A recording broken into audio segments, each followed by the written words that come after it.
Boxing update mga body. Sa kakatapos nga lang po na laban sa MGM Grand Garden Las Vegas sa pagitan ni Keith Thurman at Sebastian Fundora, bigo nga pong masungkit ni Thurman ang hinahangad niyang kampyonato. Sa unang round ay maganda pa ang mga pinapatamang suntok ni Thurman at pagdating ng round 2 may sagot at malinis na patama pa din si Thurman sa mukha ni Fundora. Ngunit noong mga sumunod na rounds, dito na nga pinaulanan ni Fundora si Thurman ng mga solid na suntok, duguan ang mukha ni Thurman. Sinubukan pa itong i-check ng doktor niya bago mag-umpisa ang round 6. At nagpatuloy pa ang laban, hindi na nga nakasagot si Thurman dyan. At panay takbo na lang ito, kaya ipinatigil na ng referee ang laban. Dahil dyan ay nakuha ni Sebastian Fundora ang panalo via technical knockout sa round 6.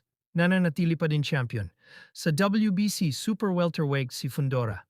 Dahil dyan ay umakyat na ang record niya sa 24 wins, 1 loss at 1 draw, habang bumagsak naman ang record ni Keith Thurman sa 31 wins, 2 loss.